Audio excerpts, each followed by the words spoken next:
Haleluya, terpujilah nama Tuhan Allah yang hidup, dan kita bersyukur kita diberikan kesempatan untuk berjumpa lewat renungan mingguan kali ini dengan tema cepat dan tepat.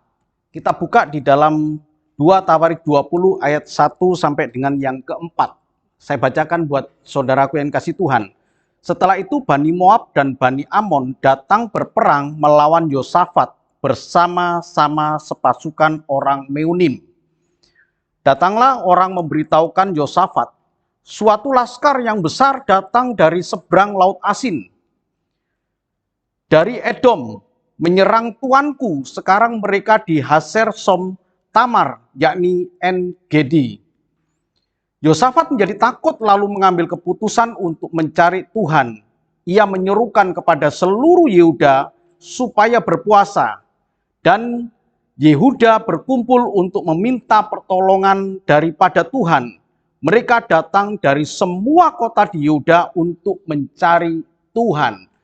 Saudaraku yang sangat dikasih Tuhan, ada berita yang buruk yang diterima oleh Yosafat ketika ada seseorang berkata, ada suatu laskar yang besar datang dari seberang Laut Asin, dari Edom menyerang tuanku. Sekarang mereka di Hasersom Tamar, yaitu En-Gedi. Jadi En-Gedi ini kira-kira itu sekitar 80 kilo dari Yehuda, dari Yerusalem, sekitar 80 kilo. Jadi tidak terlalu jauh, tapi juga tidak terlalu dekat. Tapi masalahnya ada berita yang buruk yang diterima oleh Yosafat. Nah, saudaraku yang kasih Tuhan, berita buruk ini membuat Yosafat takut. Ayat 3 berkata, Yosafat menjadi takut. Hari ini kita belajar mengenai cepat dan tepat. Cepat mengambil keputusan dan tepat di dalam mengambil keputusan. Saat orang itu menjadi takut, maka Yosafat mengambil keputusan yang cepat.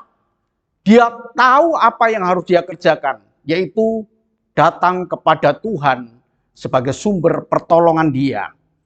Maka dikatakan di sini, lalu mengambil keputusan untuk mencari Tuhan. Nah, saudaraku, di bagian pertama cepat ini, ada begitu banyak orang-orang yang lambat untuk mengambil keputusan. Walaupun keputusannya tepat, tapi belum tentu cepat. Ada yang lambat, suka menunda-nunda, nantilah, besoklah, setelah saya diberkati Tuhan, baru saya mencari Tuhan, dan lain sebagainya. Banyak alasan-alasan, dan memang manusia adalah makhluk hidup yang sangat pandai untuk mencari dalil-dalil, alasan-alasan di dalam dia mengambil sebuah keputusan. Tapi Yosafat, hari ini kita belajar dari Yosafat, dia mengambil keputusan yang cepat. Dan ternyata keputusan yang cepat itu bukan keputusan yang gegabah, bukan keputusan yang ceroboh, tapi dia mengambil keputusan yang cepat dan tepat. Caranya, dia lari kepada Tuhan. Dan kemudian dia menyerukan kepada semua orang untuk berpuasa. Dan kemudian semua orang datang untuk mencari Tuhan sebagai sumber pertolongan. Saudaraku yang kasih Tuhan, banyak hal yang dapat kita terima, berita-berita buruk yang membuat kita takut. Tapi apakah kita mengambil keputusan yang cepat dan keputusan yang tepat? Ketika kita mengambil keputusan yang cepat dan tepat seperti Yosafat, maka ke cerita selanjutnya, Yosafat mengalami kemenangan yang berasal dari Tuhan. Tuhan memberkati. Amin.